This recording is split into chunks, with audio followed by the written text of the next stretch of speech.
mohon dimaklumi dan dimaafkan.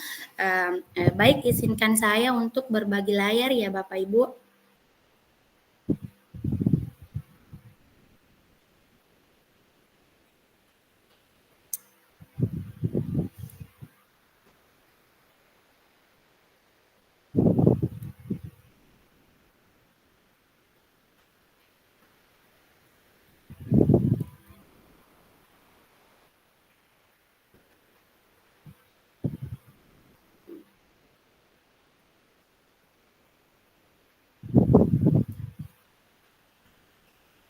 Baik, hari ini saya akan berbagi praktik baik dengan judul membuat keyakinan atau kesepakatan kelas. Melakukan penguatan positif terhadap perilaku yang sesuai atau mendukung kesepakatan kelas. Nah, sebelum kita menyusun atau membuat keyakinan atau kesepakatan kelas, terlebih dahulu kita mengetahui apa sih itu keyakinan kelas. Nah, keyakinan kelas itu yang pertama, salah satu disiplin positif yang dapat diterapkan dalam membangun budaya positif di lingkungan sekolah. Yang kedua, keyakinan kelas dapat membantu lingkungan kelas yang kondusif dan mendukung tumbuhnya budaya positif. Setelah itu kita harus mengetahui tujuan keyakinan kelas. Yang pertama itu menciptakan saling pengertian antara guru dan siswa. Nah, kita jangan jadi guru yang otoriter, hanya kita yang ingin didengarkan atau dimengerti oleh siswata. Kita juga harus mengerti siswata seperti apa mereka inginkan. Nah, di sini nanti kita akan menyusun keyakinan kelas bersama dengan peserta didik kita. Kemudian yang kedua, mendorong rasa tanggung jawab di kelas. Yang ketiga, membantu menetapkan harapan yang jelas. Kemudian yang keempat, menumbuhkan lingkungan belajar yang aman dan saling menghormati. Nah, langkah-langkah apa saja yang kita lakukan dalam membuat keyakinan kelas? Yang pertama, keyakinan dibuat dengan melibatkan siswa kita, melibatkan seluruh siswa kita seperti apa sih yang mereka inginkan. Kita libatkan siswa kita dan dengarkan apa yang mereka inginkan. Kemudian setelah itu kita tentukan aturan yang jelas secara relevan. Setelah itu kita menyusunnya menggunakan bahasa yang jelas dan sederhana yang mudah dimengerti oleh peserta didik kita.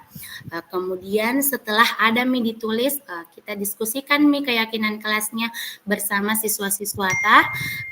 Setelah itu kita sepakati, kita terapkan aturan kelas tersebut. Kita coba beberapa minggu atau 1 minggu kah, 2 minggu kah, kemudian setelah itu kita evaluasi apakah harus diperbaharui atau memang yang kita tetapkan itu sudah baik menurut di kelas, atau memang kalau kita butuh untuk perbaharui, kita ajak lagi peserta didiknya untuk perbaharui.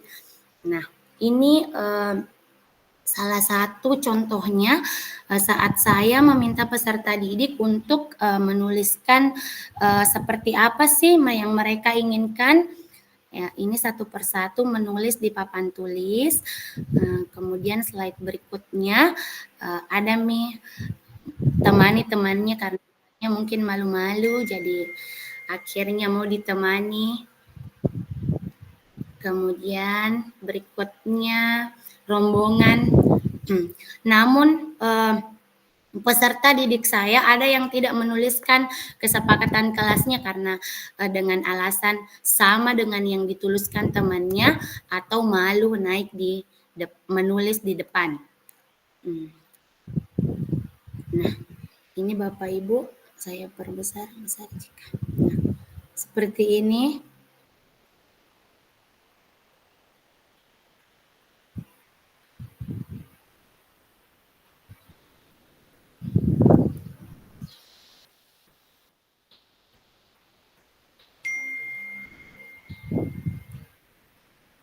Nah, tentu ini masih kita perbaharui ya Bapak Ibu.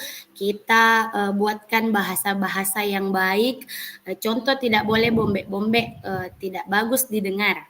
Kemudian Berikutnya, ini dia hasil keyakinan kelas 3 SDN Negeri 161 Karya yang telah kami sepakati bersama siswa-siswa.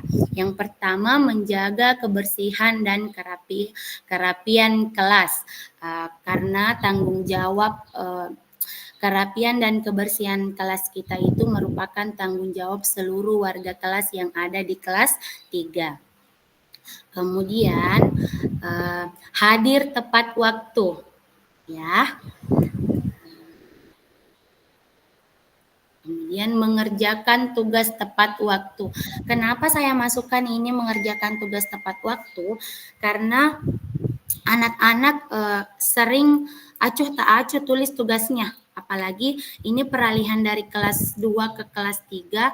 Terkadang mereka merasa bahwa tugasnya tidak diperiksa atau apa. Jadi saya beri saya masukkan ini untuk selesai tidak selesai tugas mereka kumpul di meja saya dan saya periksa. Kemudian bersikap sopan dan santun terhadap guru dan teman. Di sini masuk memang matabe-tabe ki, kalau lewat ki di depannya guru tak seperti itu, dan berbicara yang baik sesama teman dan terutama sama guru. Kemudian saling menghargai antara guru dan teman. Di sini tadi ada yang ditulis anak-anak, tidak boleh saling mengejek, tidak boleh saling mengganggu. Nah, ini bisa dimasukkan ke sini Bapak Ibu guru. Kemudian meminta izin saat meninggalkan kelas. Ini diterapkan terkadang anak-anak meninggalkan kelas tidak meminta izin, langsung saja keluar. Contoh ingin keluar ke kantin beli air atau ingin ke WC, saya terapkan ini ya, mereka harus minta izin dulu baru boleh keluar. Kemudian berada di dalam kelas saat proses belajar mengajar sedang berlangsung. Nah, ini saya terapkan kenapa? Karena kita sebagai guru tidak menutup kemungkinan kita meninggalkan siswa kita di dalam kelas pada saat proses belajar mengajarnya berlangsung. Nah, ketika kita tinggalkan kelas tersebut, sering anak-anak juga tinggalkan kelasnya dengan alasan tidak ada bapak ibu gurunya. Jadi mereka juga meninggalkan kelasnya, sementara kita sebagai guru mau tidak mau atau kita dihadapkan pada posisi harus meninggalkan kelas tersebut karena adanya urusan yang harus dikerjakan dulu di luar kelas. Contohnya misalnya kalau ada tamu, kita harus layani tamu tersebut, kemudian kita harus meninggalkan kelas kita dulu. Nah, ini saya terapkan ke anak-anak bahwasanya ada atau tidak adanya ibu guru di dalam kelas, jika belum jam istirahat tidak boleh meninggalkan kelas. Kemudian tempat duduknya digilir setiap hari. Kenapa saya pakai ini di kelas saya? Karena agar anak-anak tidak merasa bahwa saya duduknya di situ-situ saja, saya duduknya di sini saja, tidak pernah merasakan duduk di samping, ujung kiri, ujung kanan. Saya pakai ini digilir setiap hari agar anak-anak dapat merasakan agar merasa adil duduk di tempat duduk yang berbeda selama setiap hari. Kemudian jika pada saat menulis tulisannya salah, silahkan dicoret saja. Ini saya terapkan, saya tidak menganjurkan anak-anak menggunakan tip X. Kenapa? Yang pertama, anak-anak sering menggunakan tip X ini untuk menulis namanya di topi atau mewarnai topi mereka. Kemudian setelah mereka menggunakan tip X itu, mereka menggunakan tangan dilap di meja atau di bajunya. Jadi menurut saya ini kurang efektif saya gunakan di kelas saya. Jadi saya tanya ke anak-anak, kita tidak boleh menggunakan tip X di kelasnya ibu guru. Kemudian menjalin hubungan yang baik terhadap guru dan teman. Nah, ini tadi Bapak Ibu guru kesepakatan kelas saya.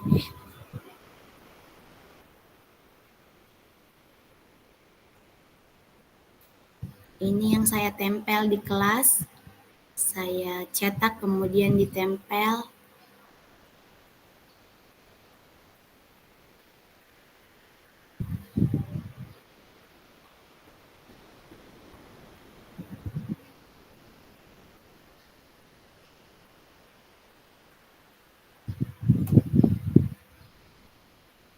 Nah, setelah saya beri umpan balik kepada mereka menggunakan Google Form seperti ini.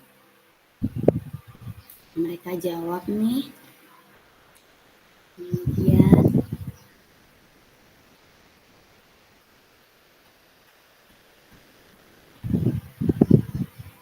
tanya bagaimana perasaanmu diikut sertakan dalam pembuatan kesepakatan kelas. Mereka jawab sangat senang dan senang.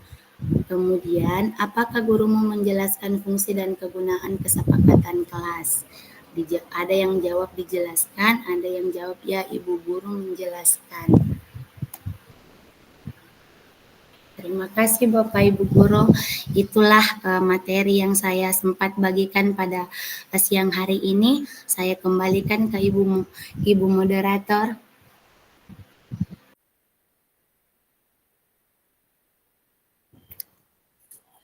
Ya, terima kasih Ibu Ainun atas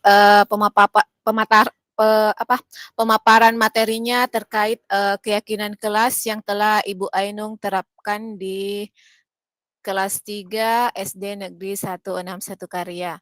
Nah, Bapak Ibu, demikianlah materinya. Tentu kita pahami bersama bahwa kesepakatan kelas ini kita buat untuk menciptakan lingkungan belajar yang positif dan lebih kondusif. Nah, selanjutnya Bapak Ibu, saya persilahkan kepada Bapak Ibu sekalian jika ingin atau memiliki pertanyaan terkait materi tersebut atau ingin berbagi pengalaman terkait kesepakatan kelas yang pernah diterapkan di lingkungan sekolah atau lingkungan kelasnya, kami persilahkan.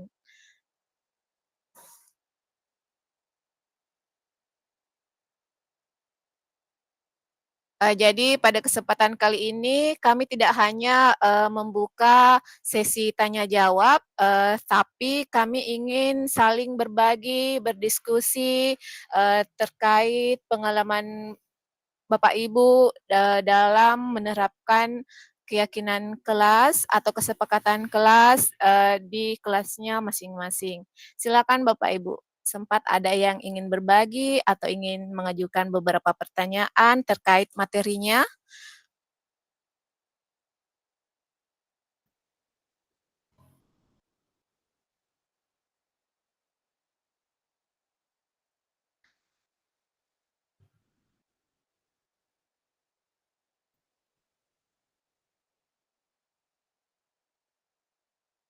Ibu Ainun, kebetulan di sini saya memiliki pesan chat pribadi.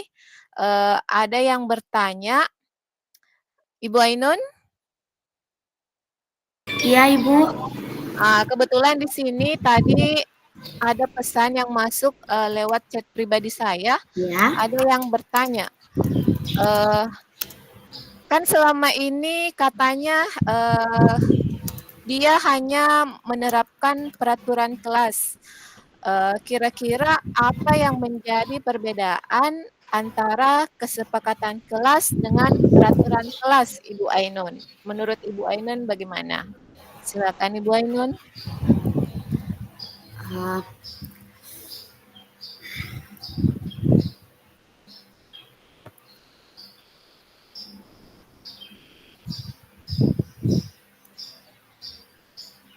Menurut Ibu Ainun, kira-kira apa perbedaan antara kesepakatan kelas dengan peraturan kelas? Oke, baik. Oke. Baik, menurut saya perbedaan antara kesepakatan kelas dan peraturan kelas, begitu Bu? Peraturan kelas dengan Peraturan kelas dengan kesepakatan kelas. Iya, peraturan kelas dengan kesepakatan kelas. Kalau menurut saya peraturan itu ya ditentukan oleh ibu gurunya saja. Kalau kesepakatan kelas, kita libatkan siswa kita, kita tanya siswa kita seperti apa yang mereka inginkan, sehingga kita sepakatilah bersama dalam satu kelas itu seperti apa sih inginnya kesepakatan kelas yang kita ingin dapatkan untuk mencapainya kelas yang kondusif, seperti itu Ibu. Jadi kesepakatan kelas melibatkan siswa. Kalau peraturan kelas di mana guru yang terlibat secara umum ya, Ibu Ainun? Iya, guru yang menentukan dan siswanya hanya diberikan saja peraturan itu dan disampaikan saja seperti itu, Bu. Oke, saya rasa cukup jelas jawaban dari Ibu Ainun. Bapak Ibu, saya persilahkan kembali, sempat ada yang ingin ditanyakan atau ingin berbagi pengalaman terkait penerapan kesepakatan kelas di sekolahnya masing-masing, di kelasnya masing-masing. Silakan Bapak Ibu.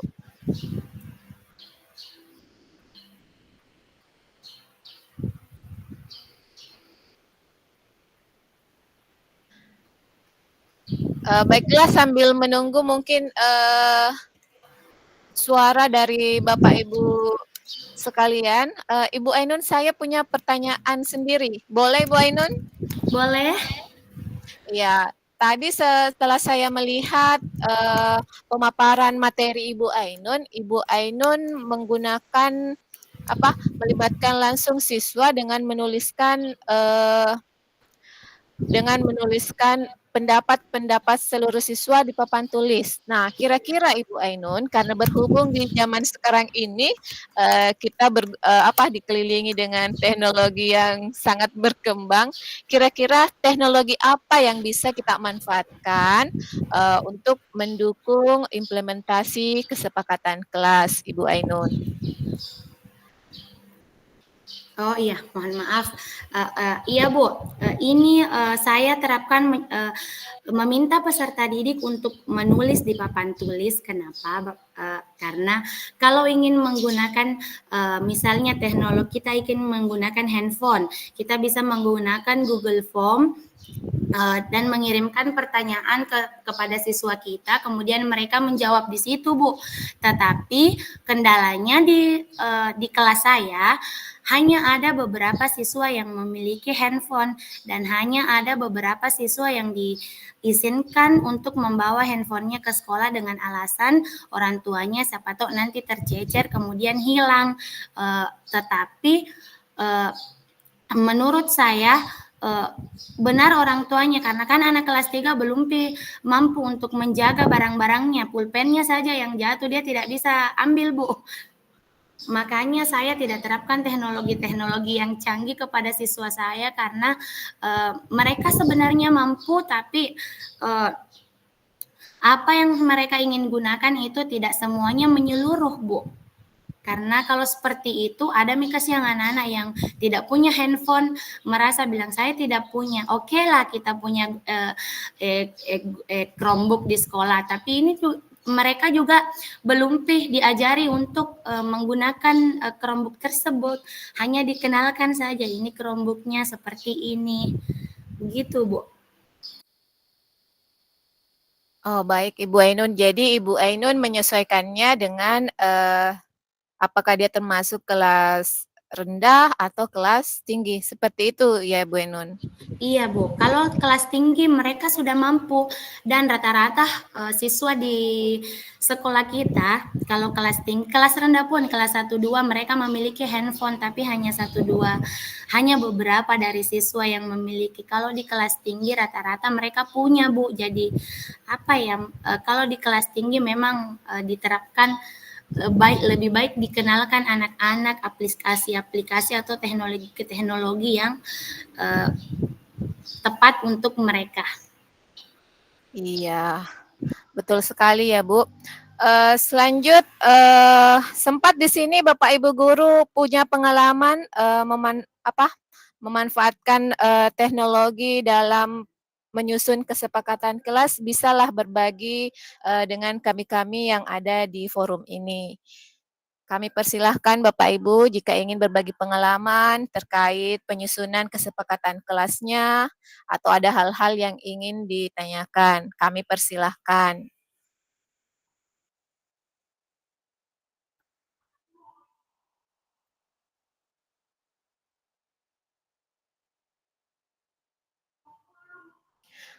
Oh iya, Ibu Ainun, di sini saya dapat chat lagi. Dia teman saya, karena berhubung dia tidak sempat bertanya karena ada kesibukan lainnya. Dia Ya. mengirimkan pesan.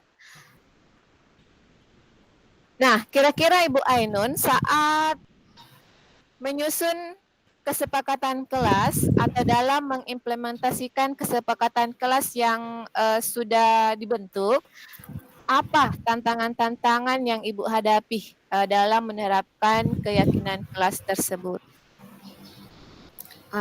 Tantangan yang saya hadapi dalam menerapkan keyakinan kelas saya, ada tadi salah satu yang saya terapkan itu tempat duduknya digilir setiap hari, Bu.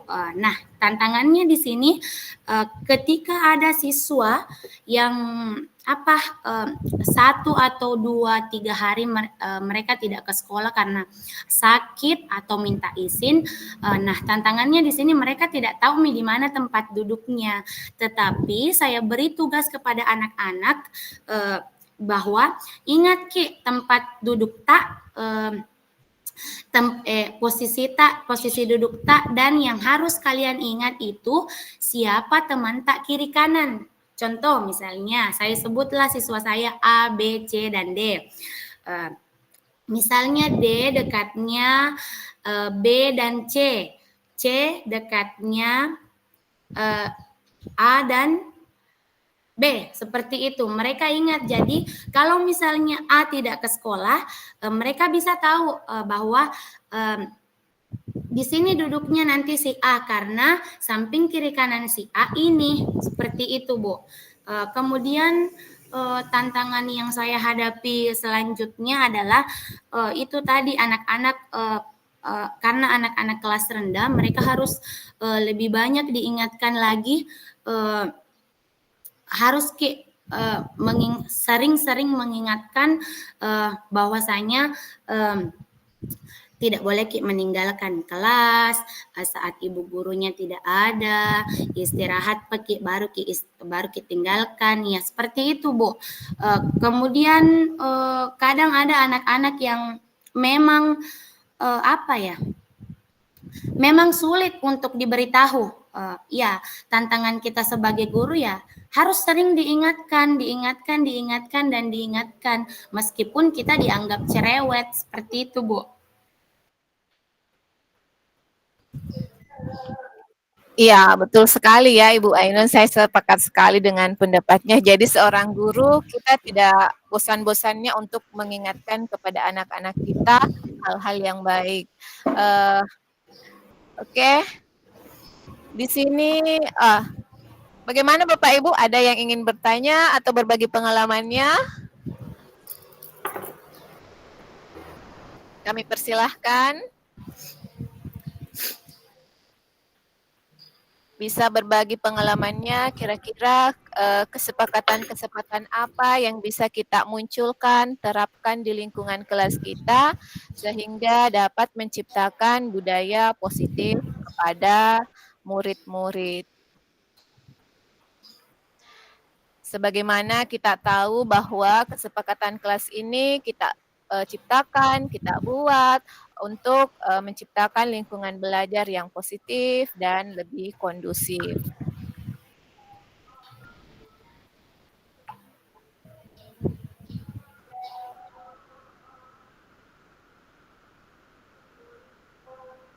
Baiklah, karena belum ada dari Bapak Ibu sekalian yang ingin mengajukan pertanyaan atau berbagi pengalaman, kalau begitu boleh saya bertanya kembali Ibu Ainun? Ini pertanyaan saya sendiri.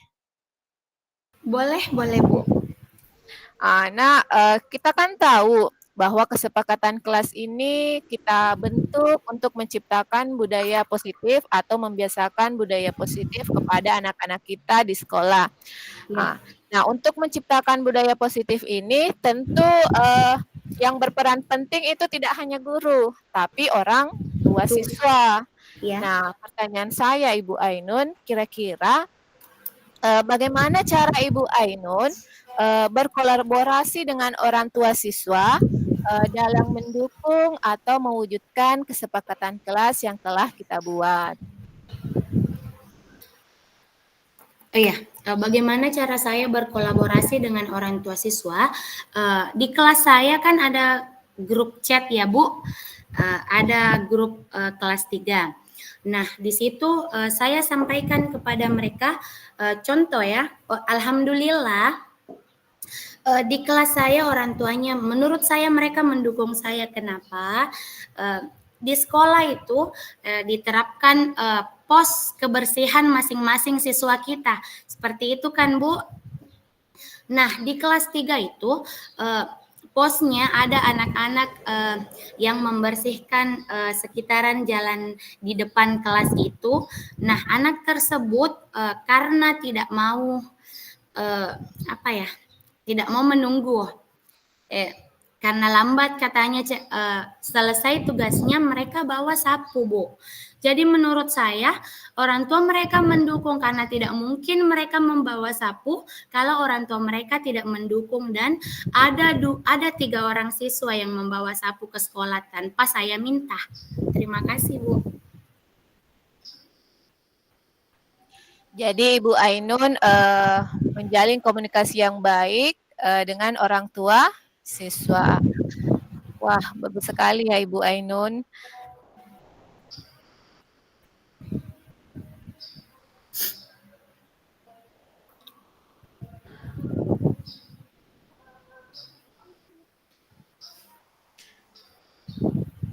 Oh iya Ibu Ainun, pertanyaan terakhir nih. Ya. Karena belum ada yang ingin bertanya di forum ini, baiklah saya ingin bertanya kembali.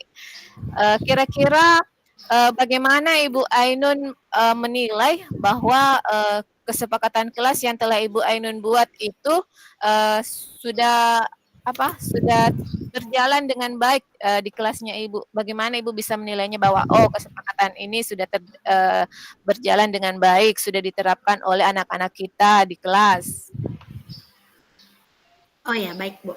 Bagaimana saya menilai bahwa kesepakatan kelas yang saya kesepakati tadi bersama anak-anak ini adalah baik atau berhasil di kelas saya? Seperti itu ya, Bu? Iya, Ya. seperti itu.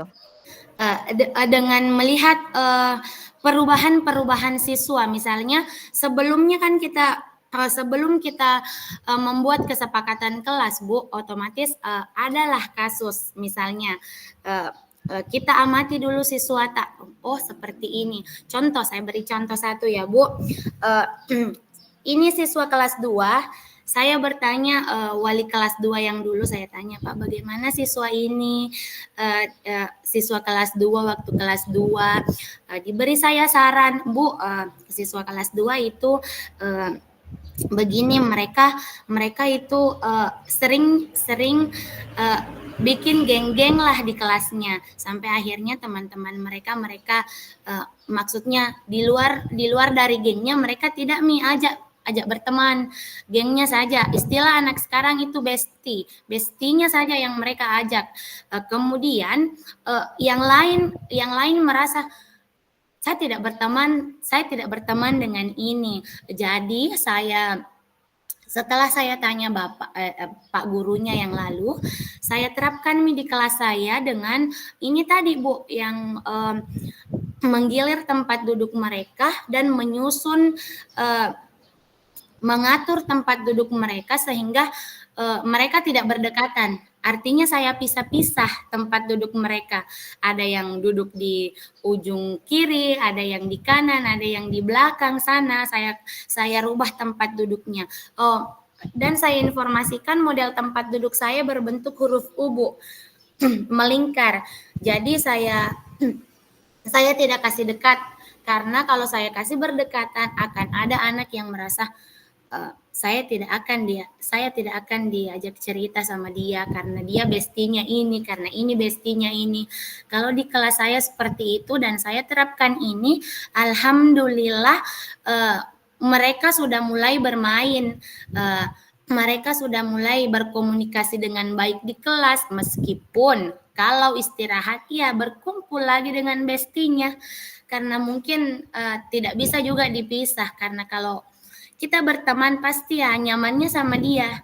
Tetapi kasihan anak yang lain, seperti itu saya terapkan itu, dan saya tidak tahu berhasil atau bagaimananya. Dari yang saya amati, mereka sudah mau bersosialisasi dari seluruh temannya. Dan kalau saya bagi kelompoknya, mereka sudah mau terima. Awalnya mereka muka masam, marah-marah. Akhirnya setelah diingatkan bahwa kita harus berteman dan tidak boleh pilih-pilih teman, ya mereka bisa terima itu, Bu. Jadi saya bisa katakan itu yang saya terapkan ini di kelas saya bisa bilang ini berhasil, tapi belum tentu di kelasnya ibu guru yang lain, seperti itu, Bu.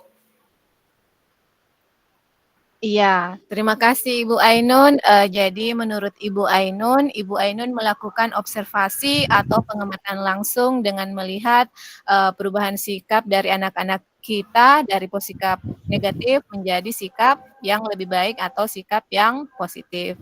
Nah, saat tadi ada Ibu Ainun menjelaskannya, saya lihat tadi ada seorang Bapak Guru yang mengangkat tangan, Pak Airlangga. Ada yang ingin ditanyakan, Pak, atau ingin berbagi pengalaman terkait kesepakatan kelasnya? Kami persilahkan.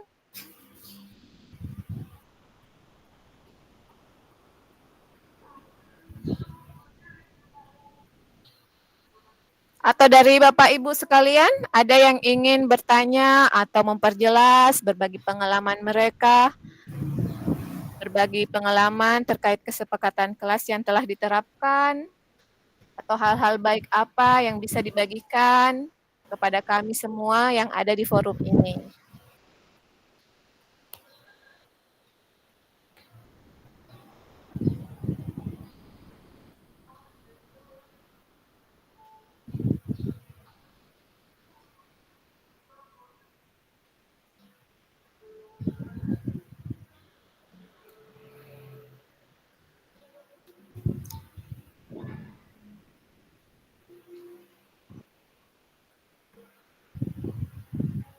Oh iya, ini Ibu Ainun, ada pertanyaan yang masuk di kolom chat. Pertanyaannya yaitu, ternyata ada 2 pertanyaan Ibu Ainun. Pertanyaan pertama dari Ibu Devita, pertanyaannya yaitu, apa pentingnya kesepakatan kelas dalam menciptakan lingkungan belajar yang efektif? Kemudian ada juga pertanyaan kedua dari Pak Ardi Sanjaya, adakah dampak dari kesepakatan kelas terhadap hasil belajar murid? Jadi ada 2 pertanyaan ya Ibu Ainun di kolom chat. Silakan Ibu Ainun, saya persilahkan. Baik, saya akan jawab pertanyaan pertama dulu ya, Bu. Apa pentingnya kesepakatan kelas dalam menciptakan lingkungan belajar yang efektif? Pentingnya kesepakatan belajar itu kita ciptakan untuk lingkungan belajar kita adalah yang pertama untuk membantu meningkatkan fokus siswa, fokus peserta didik dalam belajar, dan yang kedua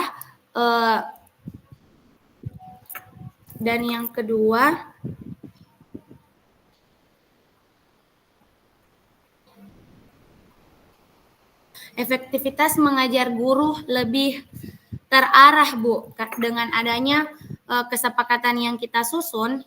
Contoh tadi kesepakatan kelas saya, ada yang mengerjakan tugas tepat waktu.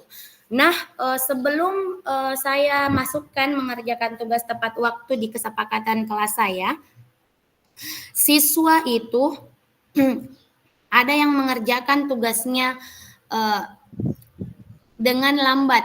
Kenapa? Menurut mereka ya, nantinya tidak diperiksa sama ibu guru. Jadi saya buat kesepakatan ini, selesai tidak selesai tugasnya, kumpul di meja saya dan saya periksa.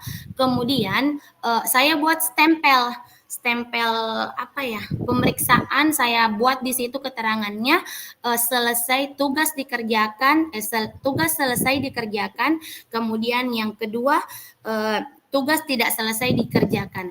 Jadi saya beri nilai, tetapi kalau tugasnya tidak selesai, saya centanglah itu tugas tidak selesai. Seperti itu Bapak.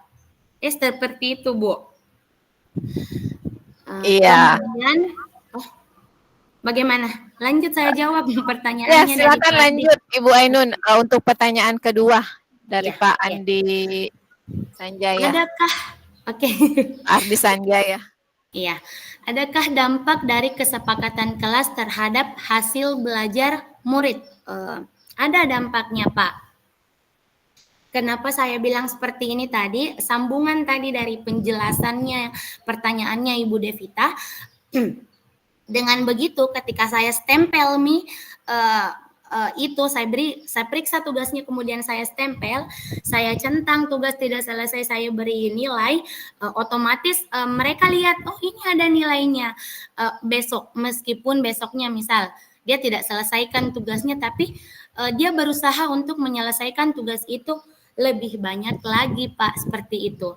Maksudnya mereka ada motivasinya untuk kerjakan dengan adanya stempel yang saya buat tadi, dan kembali saya sering mengingatkan kepada siswa bahwasanya kumpul tugasnya selesai atau tidak selesai tugas, kita kerjakan tugas kita kumpul di meja saya, nanti saya akan periksa. Seperti itu Bu. Iya, terima kasih Ibu Ainun atas jawaban atau tanggapannya atas pertanyaan dari Ibu Devita dan Pak Ardi Sanjaya. Betul sekali ya Ibu Ainun, saya juga sangat sepakat sekali karena berdasarkan pengalaman pribadi, ternyata kesepakatan kelas ini sangat berdampak pada proses hasil belajarnya murid. Karena kesepakatan karena kesepakatan kelas ini kita buat untuk menciptakan lingkungan kelas yang aman dan nyaman. Ketika kelas itu aman dan terasa nyaman oleh siswa kita, otomatis rasa fokusnya siswa untuk mengikuti pembelajaran dapat berlangsung dengan baik, yang nantinya akan berdampak pada peningkatan hasil belajarnya. Terima kasih Ibu Ainun atas materinya yang Masya Allah luar biasa. Baiklah Bapak Ibu, apakah ada yang ingin bertanya atau berbagi? Oke, jika sudah tidak. Oh iya, masih ada Ibu Ainun ternyata. Sebelum kita tutup, ternyata masih ada satu pertanyaan di kolom chat dari Ibu Megawati. Pertanyaannya, trik apa yang Ibu lakukan agar siswa dapat mematuhi kesepakatan kelas yang telah dibuat? Iya. Pertanyaannya, trik apa yang dilakukan agar siswa dapat mematuhi kesepakatan kelas yang telah dibuat? Tentunya kesepakatan kelas yang telah dibuat kan dengan persetujuannya siswa, Bu. Jadi kembali ketika mereka tidak mematuhi aturan tersebut, caranya saya adalah dengan mengingatkan kembali bahwasanya kita sendiri yang mau ini, kenapa kita tidak lakukan? Tentunya saya dengar alasannya mereka, mereka misalnya memberi alasan, kemudian saya beri lagi tanggapan kepada mereka bahwasanya ini sudah kita sepakati Nak, jadi harus kita bukan harus, ini kita sepakati bersama di dalam kelas tersebut, jadi kita harus terapkan juga. Nah, menurut saya yang saya terapkan di kesepakatan kelas yang saya terapkan di kelas saya itu, yang tersulit tadi hanya yang bergilir, tempat duduknya bergilir. Yang saya rasakan ya Bu, yang hanya yang bergilir dengan yang meninggalkan kelas pada saat Bapak Ibu gurunya tidak ada, karena namanya anak kecil ya. Trik-trik saya ya hanya mengingatkan saja Bu, menenak ki bawang seperti itu. Terima kasih. Ya, baiklah Ibu Eka. Jadi seperti itu tadi jawaban dari Ibu Ainun. Jadi sebagai seorang guru, tak henti-hentinya kita untuk senantiasa mengingatkan hal-hal baik kepada anak-anak kita di sekolah.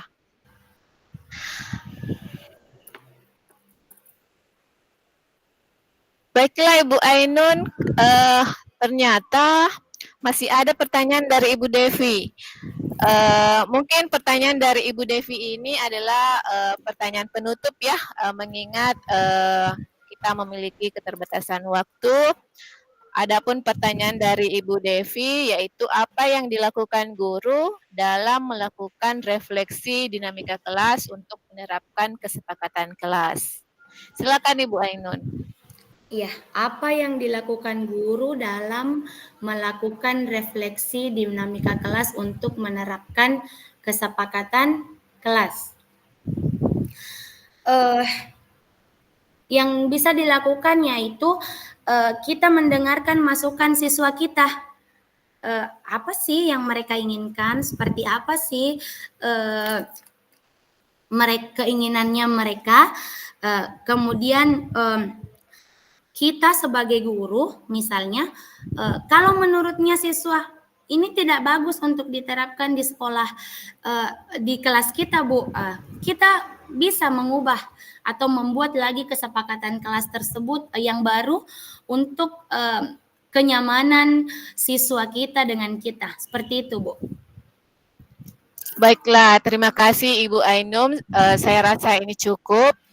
Dan semoga jawaban dari Ibu Ainun dapat dipahami dengan baik oleh Ibu Devita. Dan pertanyaan dari Ibu Devita merupakan pertanyaan penutup.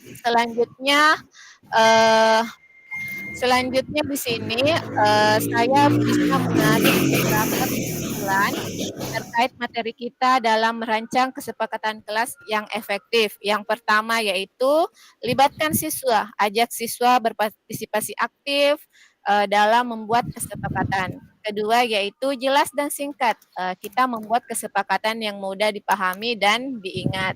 Kemudian yang ketiga itu realistis. Pastikan kesepakatan yang dapat dicapai dalam situasi kelas Bapak Ibu. Kemudian yang ketiga, fokus pada perilaku yang diharapkan. Jadi bukan pada larangan, tapi kita berfokus pada perilaku yang diharapkan. Kemudian konsisten. Jadi sebagai seorang guru, tak jemu-jemuhnya kita senantiasa mengingatkan hal-hal baik kepada anak-anak kita di sekolah.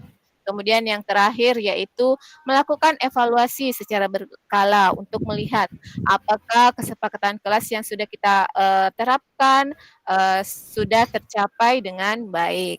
Baiklah Bapak Ibu, di kolom chatnya silakan Bapak Ibu mengisi daftar hadirnya. Ya, sudah ada link daftar hadir. Silakan Bapak Ibu mengisinya.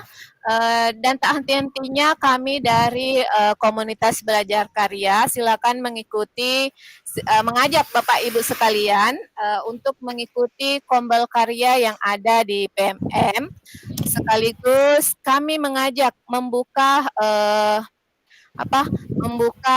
kesempatan kepada Bapak Ibu guru sempat ada yang ingin berbagi pengalaman menjadi narasumber, kami siap, kombel karya siap memfasilitasi dan terbuka dengan senang hati untuk menerima Bapak Ibu sempat ada yang ingin berbagi pengalamannya untuk pembelajaran yang lebih baik bagi siswa-siswi kita. Dan tak lupa saya ingatkan, insya Allah besok kami akan hadir kembali dalam webinar PMM Series 10, Senang Berkarya dengan materi pemanfaatan Canva for Education di dalam pembelajaran. Jadi jangan lupa insya Allah besok ya Bapak Ibu pukul 2.